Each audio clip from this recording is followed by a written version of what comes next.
We might be able to get up through the building. It's worth a try.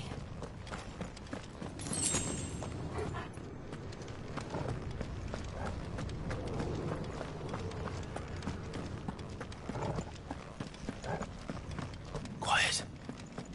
There's someone up there.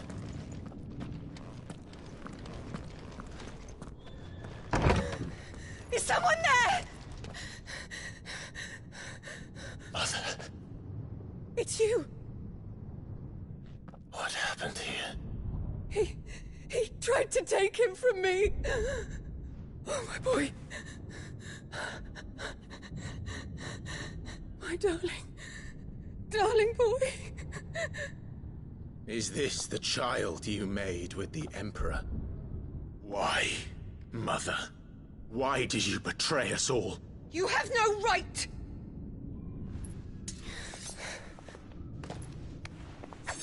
Answer him. We took you in, savage. Show some respect for those who raised you.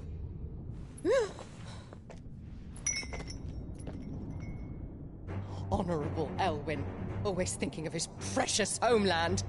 But what worth is a homeland in a world beset by the Blight? Father did not seek to protect his country. He sought to protect his people. A leader's duty is not to protect his people. It is to protect the source of his sovereignty.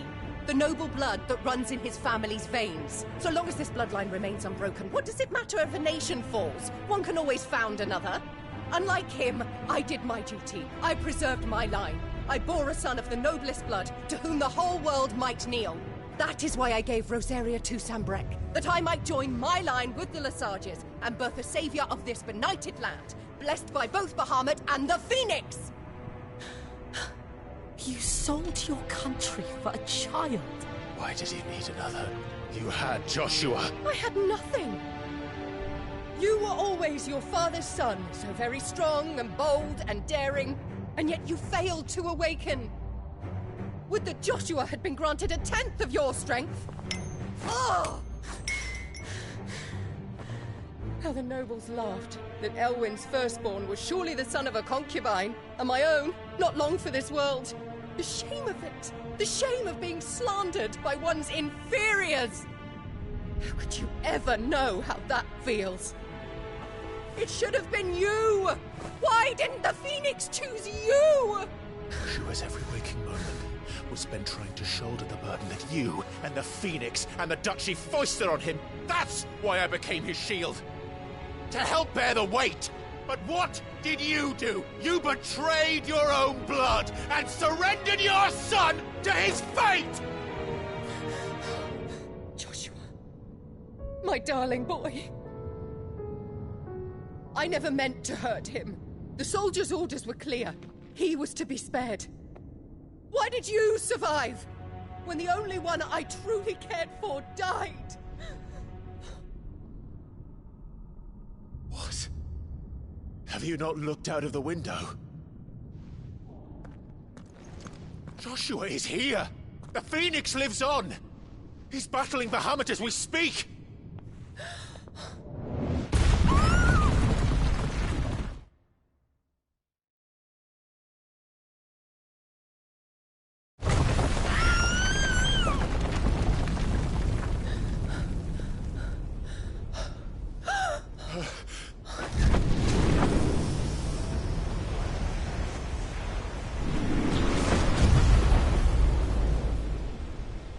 Joshua!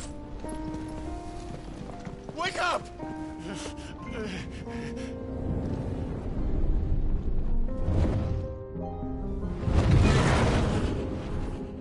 I am a shield of Rosaria.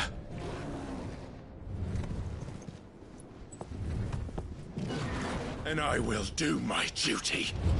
What are you...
What now?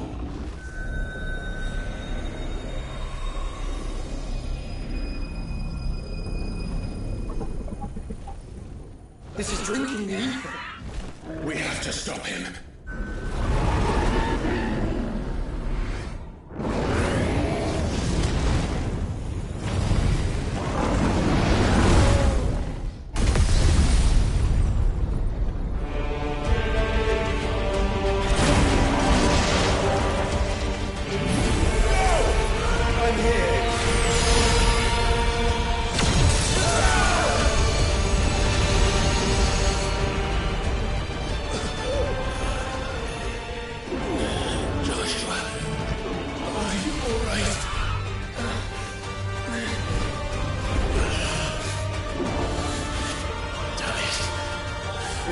Stronger than this. Come on, Ifrit.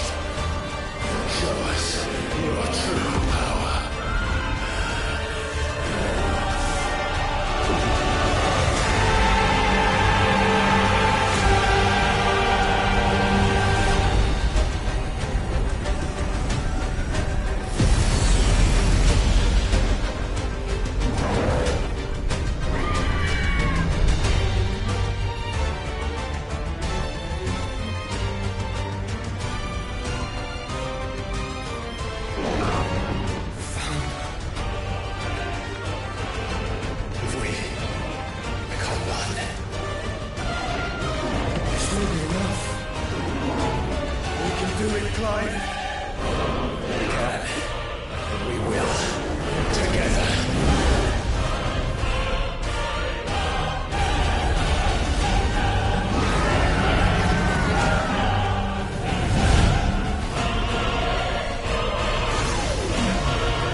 world.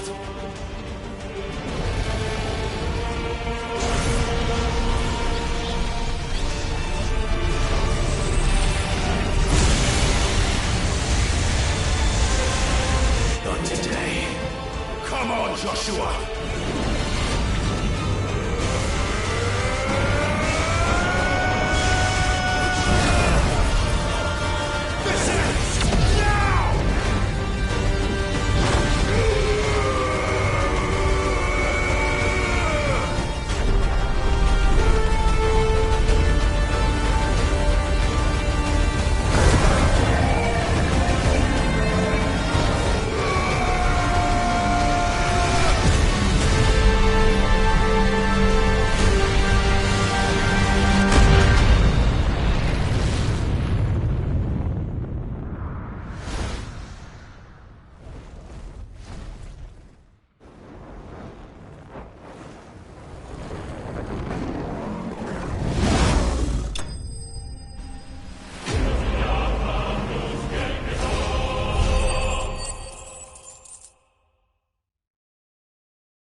Dion!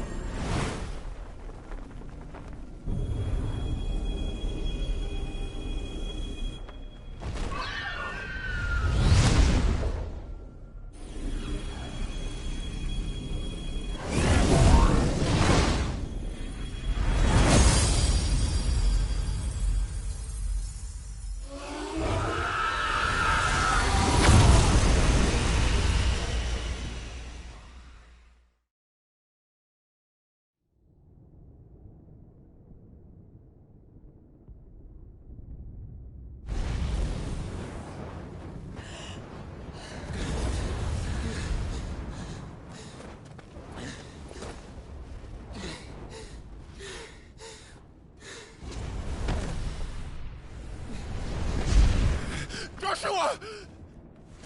Clive!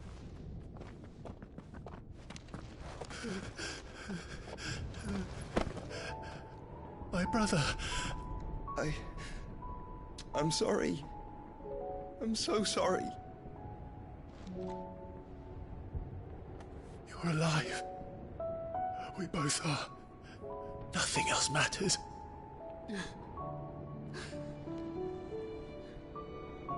I never dared hope that I would see this day.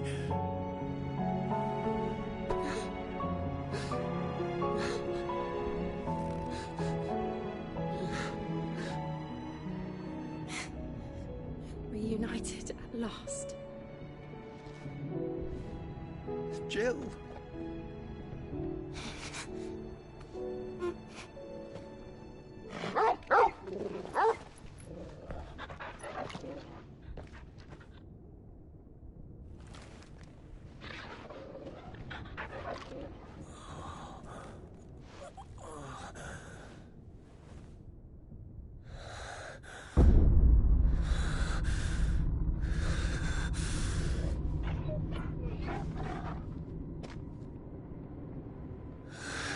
This is for my father!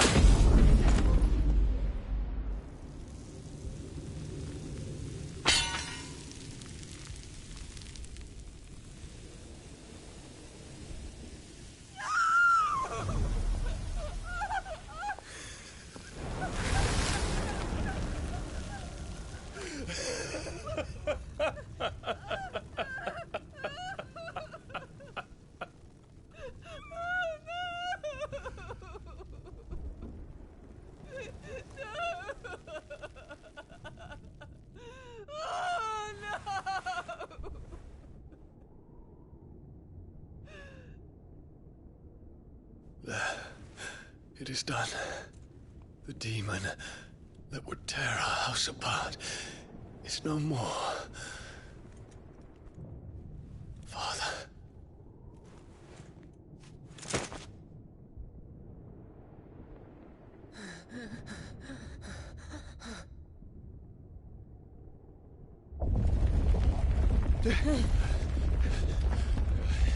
The Mother Crystal. It's collapsing. Right. We need to leave. No. Wait.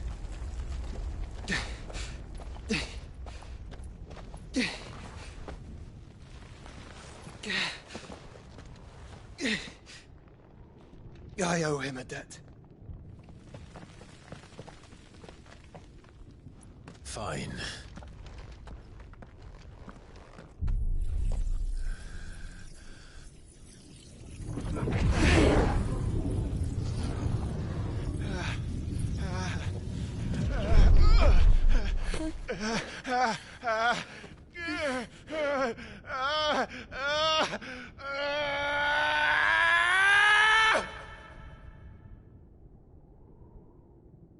You there.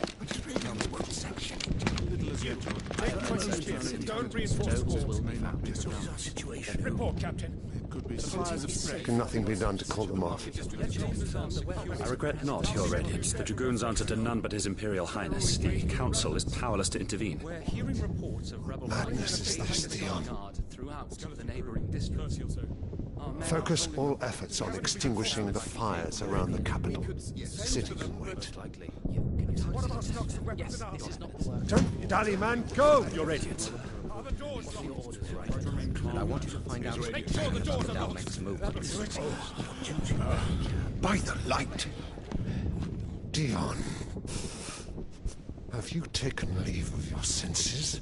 Call off the Dragoons at once! Fear not. The populace will come to no harm at their hands.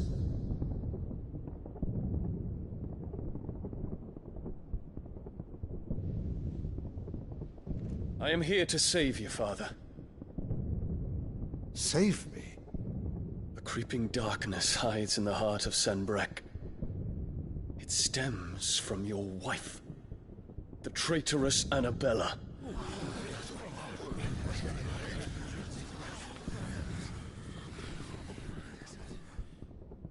Not another word, Dion.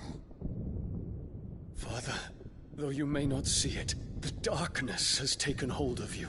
It has made you forget yourself. But I bid you remember, there was a time when you ruled not with cruelty, but with compassion. Why now do you turn your back on your people? Why now do you seek to stoke the fires of war?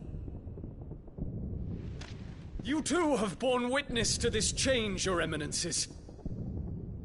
And you know, as well as I, who is responsible for it. A puppet now sits upon the throne, but cut his strings, and the master loses the power! What? Dion, you bear steel before your Emperor? Guards! Take him!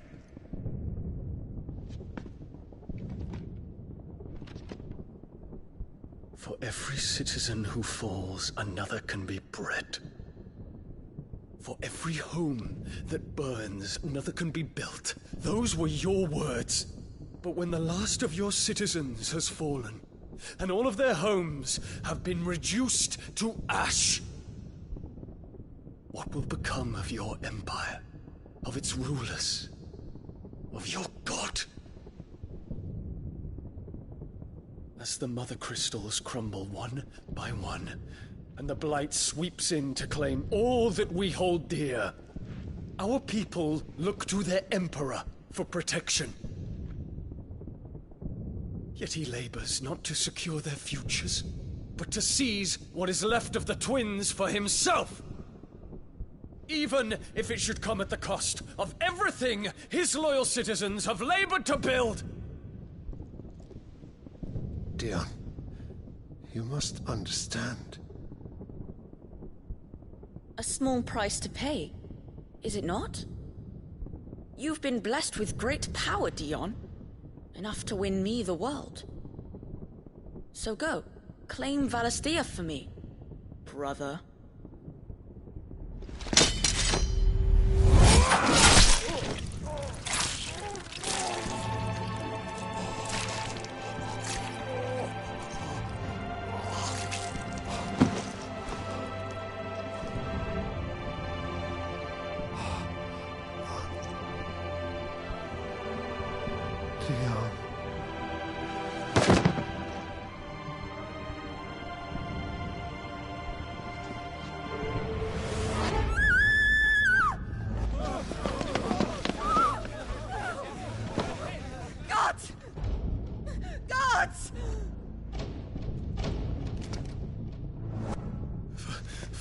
Poor father. How he doted on his children. That he would die to protect me was plain. It was but a matter of when. You planned this? You did well to endure so long. But you broke in the end, as I knew you would. And now Muthos approaches. Put him to the proof. I would see if he breaks. Go, Bahamut. Kinslayer.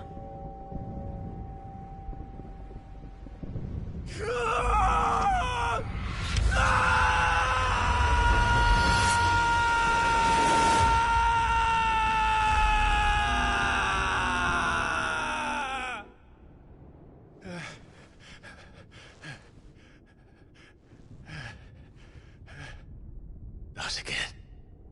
Brother?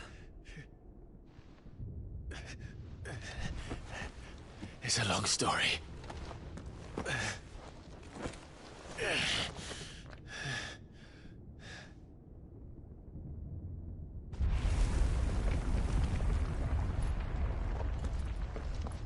You cannot stay here, Mother. Come. Take my hand.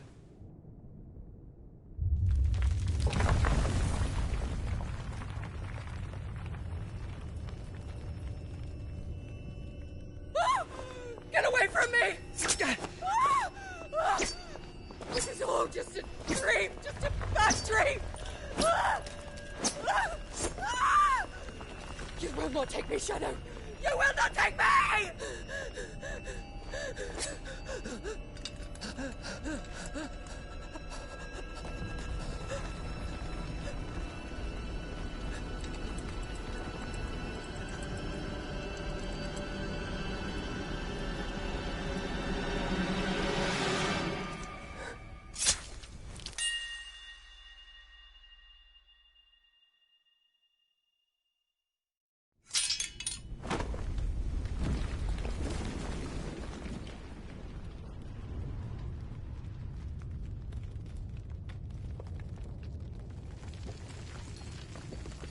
Mother.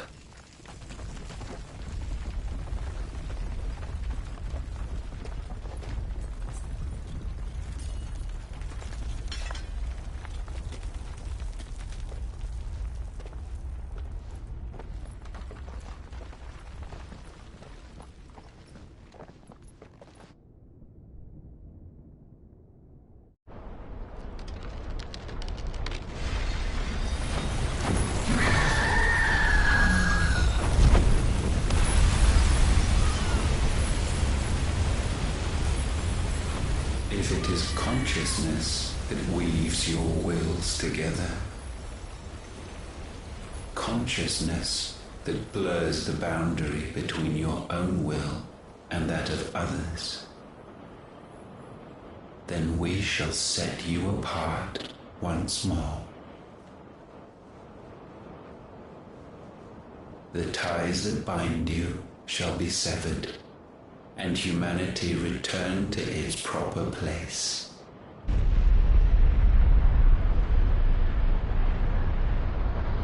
By primogenesis shall a new age of reason begin.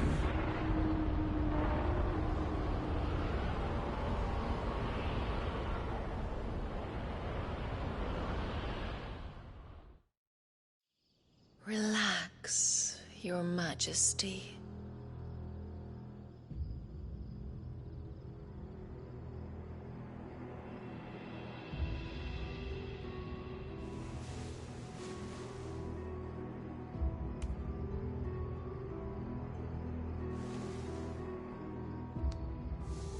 Don't you want to play? It's been a long time. If that is your wish. Men, you are as meek as all the others.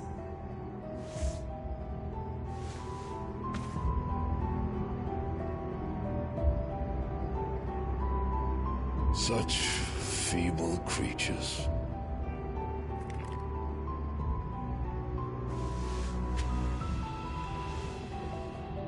Gifted the power of icons, yet slaves to fickle emotions which usher you to your doom.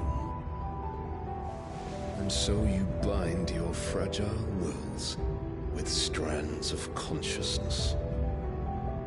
The wretched handiwork of a wretched people.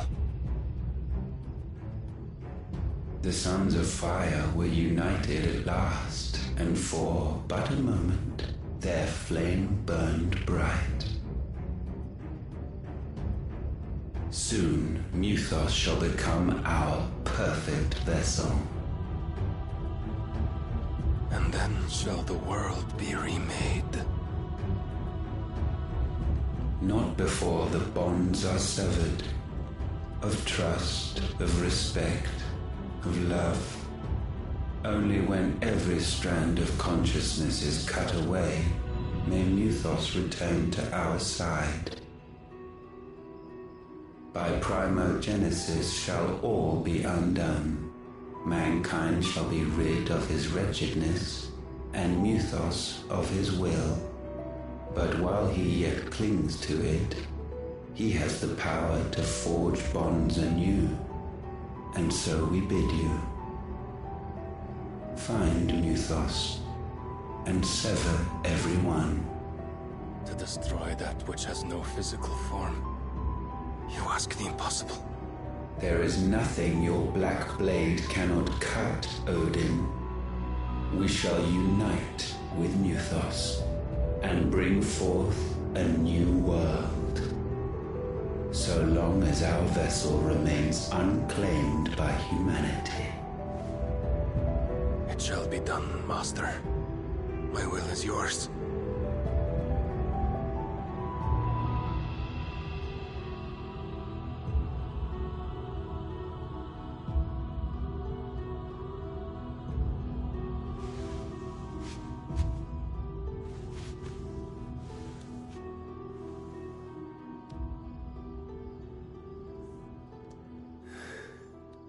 Mother.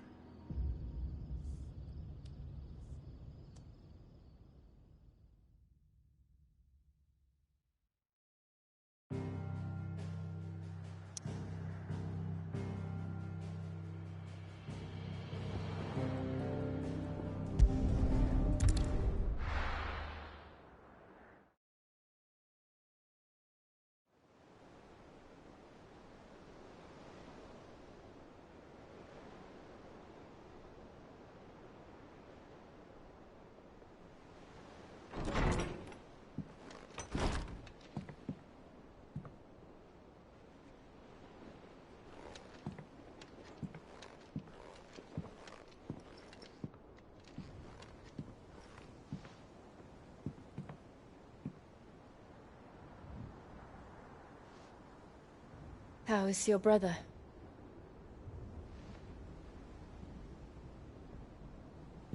Asleep since I returned from the Dominion. Taya says he should be back on his feet soon enough. For a while, at least. She discovered something on his chest. A swelling, circled in stone. The curse.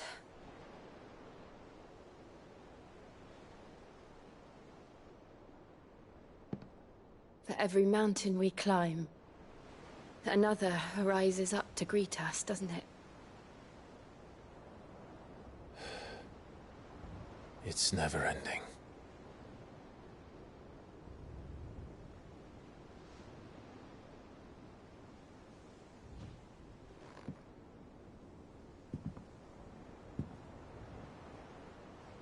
Even the sky seems to have grown tired of it all.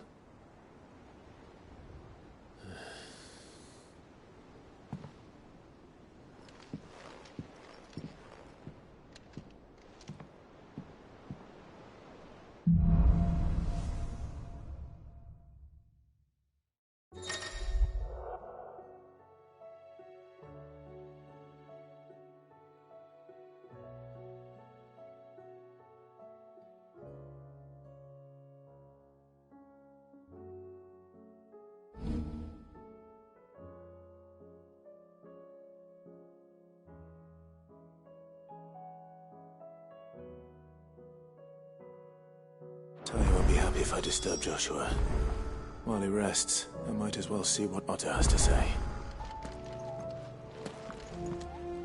Otto, how fares the realm? The realm? Oh, she's just fine.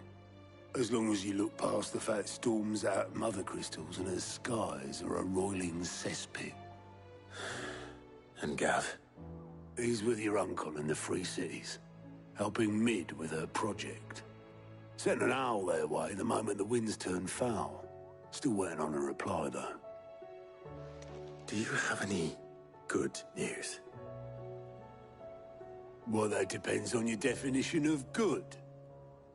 All right, fine. What do you suggest we do? Oh, no, I'm just the messenger. I leave the scheming to those more suited to the task.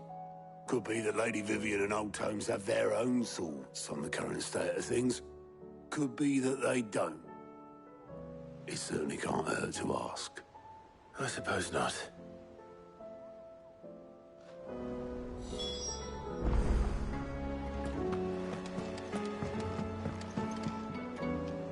How is it that every one of your little excursions presages some inexplicable catastrophe? Not that you are to blame for the Dominion's fate. No one could have predicted the actions of the Crown Prince. I'm sorry I couldn't save your home. My countrymen are stronger than you think. A few toppled clock towers won't break their spirits.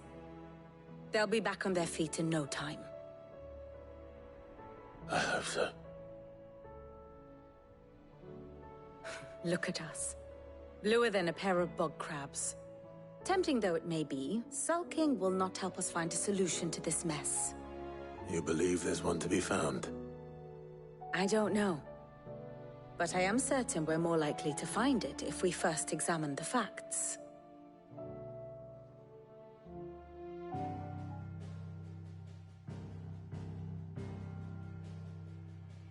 Beneath these darkened skies, fear and confusion reign over Valisthea.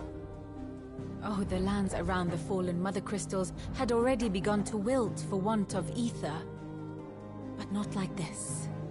Crystals that filled wells and fueled furnaces, now nothing but pretty shards of rock. And those that hang from the people's necks cast nary a glimmer of light to keep the dark at bay. It is only a matter of time before the common folk convince themselves that the end of days is upon us. Yet I fear a swift end is more than we can hope for. While most of the world thirsts for aether, the remainder drowns in it, spawning Akashic in droves. And amidst the hordes of mindless beasts, with magicks as like to fail as function, even the strongest nation would falter. Rosaria and the Iron Kingdom teeter on the brink of collapse, while the tragedy in Twinside has all but paralyzed the Holy Empire. Dalmekia fares little better. Rumor has it the ministers fled the capital after the fall of Drake's Fang, leaving their beloved republic to crumble. Waloed, meanwhile, moves in earnest. The Einherjar has been sighted off-storm. The world, in short, is in chaos. It would seem our civilization was nothing but a castle of sand, to be washed away at the whim of the waves.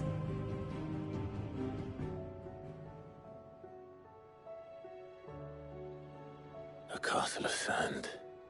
Not my best flourish, but it seemed fitting. The reports I've received are considerably more blunt in their appraisal. Without the protection of their nations, it will fall to the people to defend themselves against those who would take what is theirs. Which is only ever going to end one way. Defending a farmhouse against a band of chocobo thieves is one thing, but pitchforks and palisades will do little to stall an army's advance. Should the King of Waloed deign to invade, there would be none to stop him. None but us.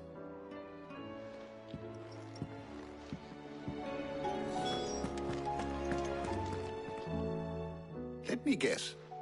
You're here about the skies. Is there anything you don't know, Lawsman? It doesn't take a court astrologer to augur the obvious. As for what has disturbed the heavens, that, I believe, is a question the Fallen might be better placed to answer than I.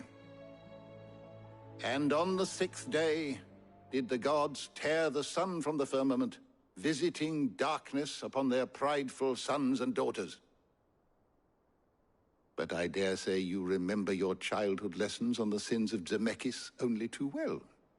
You think they're connected? That Ultima was one of the gods responsible? Well, he has certainly exhibited powers that we mortals would associate with the divine. There is nothing divine about him.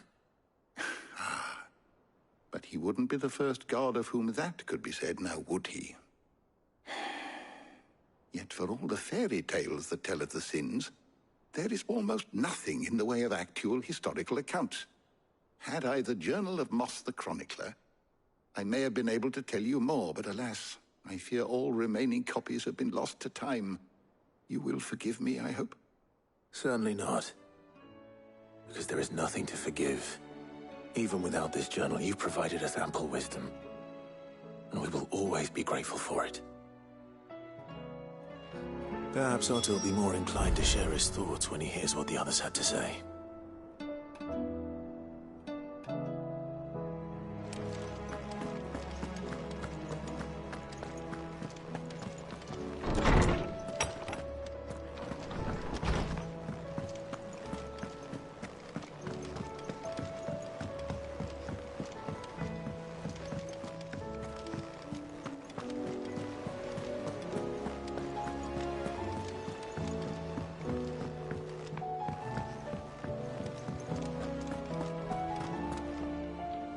Clive, we have a problem. Only one? That would be a first. It would. Actually, there are 3. We had as many owls arrive while you were at the shelves. Martha's got a Kashik out her gates, and talk of monsters roaming the hills outside of Northreach has put the wind up Isabel and her lot. And don't forget Dalimil. Lubor says the village was raided by bandits. When it rains... It fucking pours. The curse breakers are spread thin, taking stock of the damage in the Dominion. And even if I could get word to all of them, I doubt they'd get here in time to make any real difference. Which means there's only 2 people who can.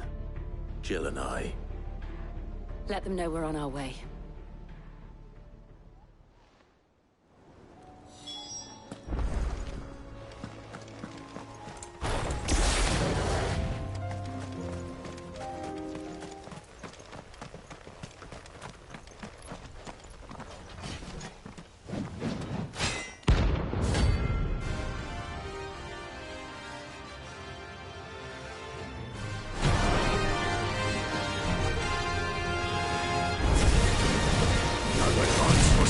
Soul, eh?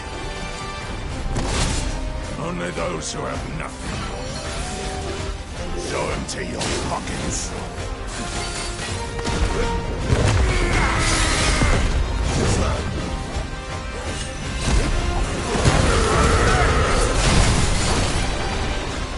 That's better.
Too slow.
A deserter turned outlaw. We were more similar than he knew. You deserve a rest.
No more vengeance.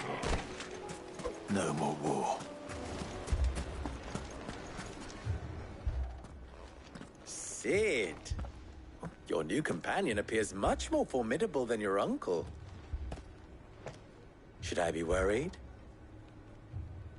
You haven't been introduced. Jill, Clive has told me much about you. All lies, I'm sure. Your Stolas said that Dalimil has a bandit problem. Indeed. Although, you're a little late. They left with our food and guild days ago. Any idea where they went?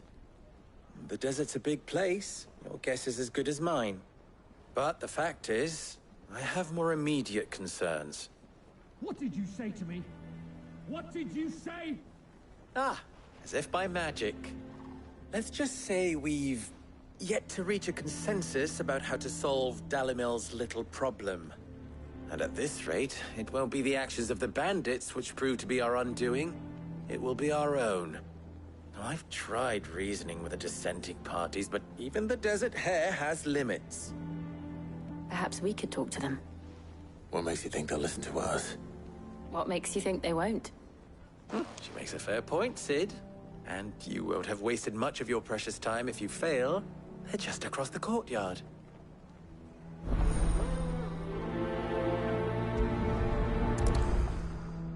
Suppose we just follow the shouting.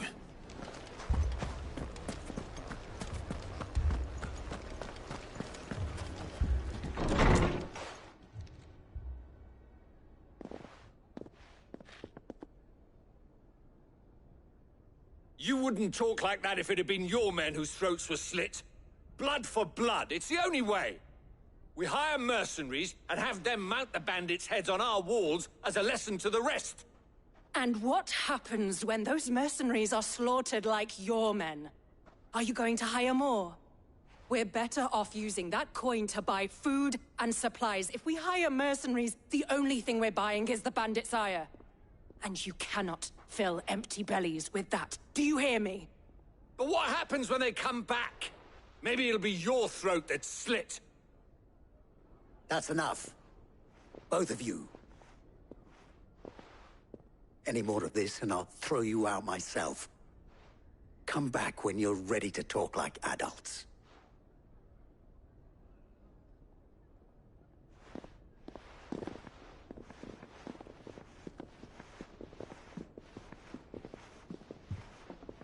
Victor. What's he doing here? Sid. And Lady Jill. What brings you here? I was about to ask you the same thing. Costness is in chaos, and the markets have all but ceased to operate.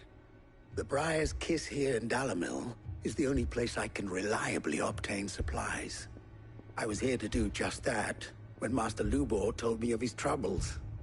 He thought I might be able to talk some sense into these fools. But if you're here, I suppose his patience must be waning. Who are those people? Those were the thorns in Lubor's side. And the reason this place might be headed the same way as Costness. It's these accursed skies. The darkness is enough to drive a man to madness. Or an entire city, for that matter. We're still working on the skies. But in the meantime, perhaps we can find a solution to Dalimil's problems. I hope so. For all our sakes.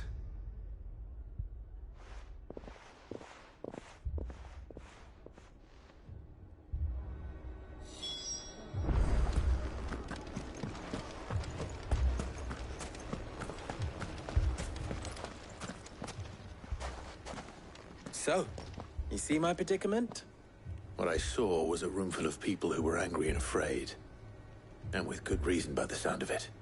But if left to smolder, that anger and fear could set the entire town alight. My thoughts exactly. What to do? Both sides wish to protect their homes and livelihoods, if only they could agree on how. But as long as they are divided, we are vulnerable. And if there's one thing bandits like, it's an easy target. What would Sid the Outlaw suggest? Well, if it were my namesake, He'd let them choose for themselves, and be on hand to pick up the pieces when it all went wrong. That sounds like a recipe for disaster. A recipe for disaster is precisely what it is. But perhaps that realization would be enough to make them question the ingredients. While it's plain neither Conrad nor Natalie will countenance the other's proposal, it may still be possible to make them doubt their own, before presenting them with a third option. And that would be? To pool our resources and save the city ourselves. Why fight each other when all that fear and anger can be directed at the bandits? It appears we have a plan of action. Victor, pay Conrad a visit. See if you can't convince him of his folly. I'll speak with Natalie. As you wish. Your faces are not well known in this town. That may prove useful. Don't worry, Victor and I will do most of the talking. You need only play along. Play along? What he means to say is yes.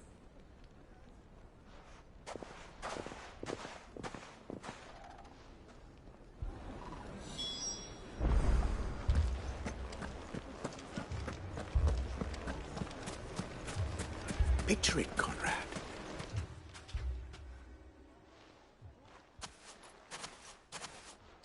Ah, here she is. The Lady of the Spear herself. Conrad, may I introduce you to Jane, commander of the Red Wings, the oldest mercenary guild in the Free Cities. A pleasure, my lady. The pleasure is all mine. As I told you, I summoned the commander here from Canver to inquire about a contract. Victor says you told him no. That there aren't any men left to hire. Is that true? True as the crystals cracked. Nobles came and claimed every last one worth his salt. And not just from us Red Wings. You know of the 7 high houses. There must be 2 swords assigned each one. Granted, we have a few boys left. If it's boys you're looking for. Well, Conrad, are you saying that Dalamel's finest cannot defend this town better than a gaggle of unblooded striplings? That a band of beardless youths could better avenge the deaths of your brave men than you yourselves? Absolutely not. We'll show those bastards who they're dealing with.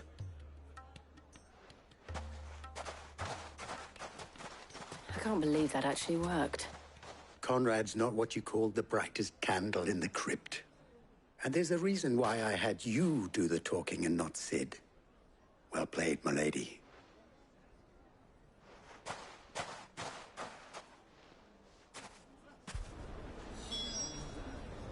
Then let us band together and show these brutes that Dalimil is...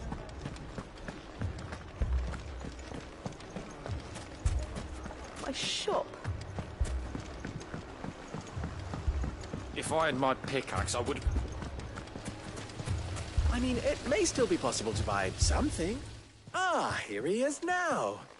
Natalie, allow me to introduce Lord Underhill of Randalar's prestigious League of Merchants. Lord Underhill. At your service. Underhill? I was just telling the good lady of our conversation, my lord, and how you were lamenting the state of the capital's stores. Lubor says that not only are the granaries almost empty, but that war and the Blight mean this season's harvest won't be enough to fill them for winter. Indeed, certainly that is the case. The nobles in the capital are buying up the city's stocks of barley and wine, driving the prices higher than most commoners can afford. It is only a matter of time before the peasants revolt. It is worse than I thought. If what Lord Underhill says is true, I fear we have little hope of supplementing our stores, meager though they regrettably are.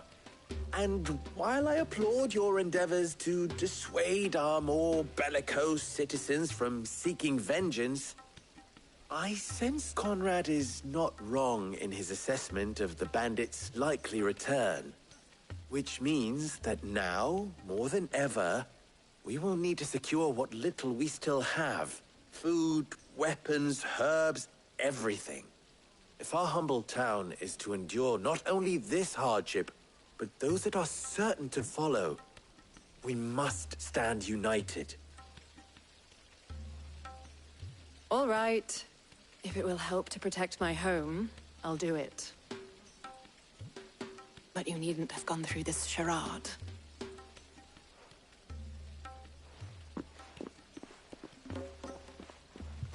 Thank you, Clive. Your performance was nothing if not workmanlike. She saw right through it. I didn't say it was good, merely that it produced the desired effect. Now, my scouts should be returning shortly. Meet me back at the Briar's Kiss, and we shall see what we face.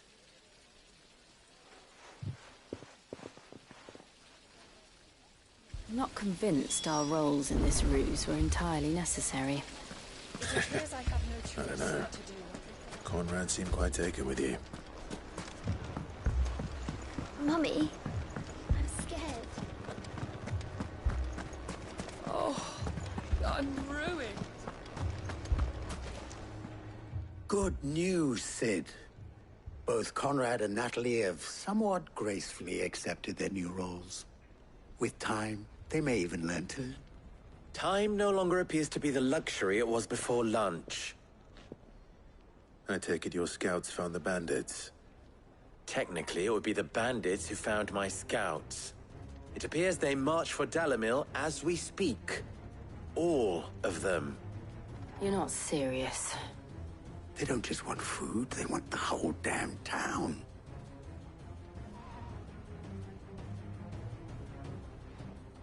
I have a favor to ask. I'm told the bandits march in two groups, one from the south and one from the desert, in a move doubtless intended to stretch our already gossamer-thin defenses. Very well. Jill and I will meet those from the desert. But what of the rest? The rest, my friend, the city shall fight. Together. The stakes, I concede, are high.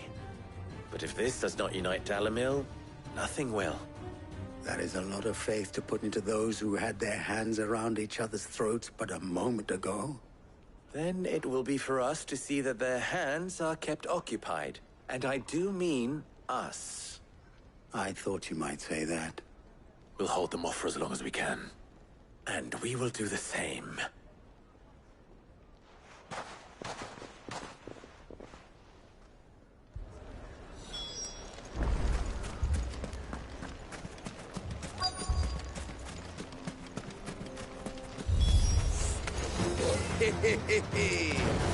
The women folk have come to welcome us. I'll take that one.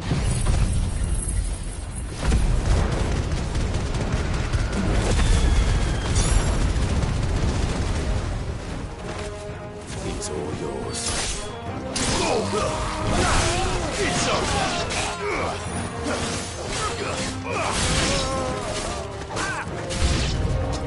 They mean to overwhelm us.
The townspeople.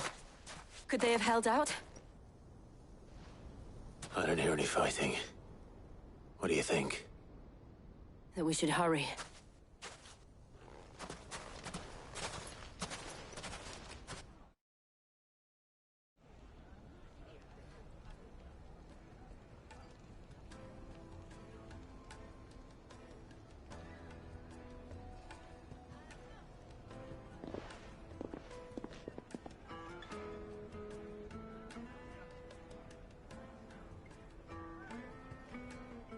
Natalie, I owe you an apology. You did well out there. The inn would have been lost had you not held the line. Without you, there would have been no line to hold. You saved us, Conrad. You saved Dalamil. We all saved Dalamil.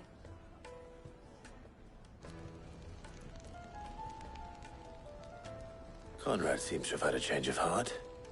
I'd say they both have. I take it from your presence that our visitors from the desert won't be joining us either. Pity. The plan worked, Sid. Granted, it only took an army of bloodthirsty bandits at our gate. Calm now, Victor. Why quibble over the details? We are united, and that is all that matters. As for you, Sid, you fight considerably better than you act. I'll take that as a compliment.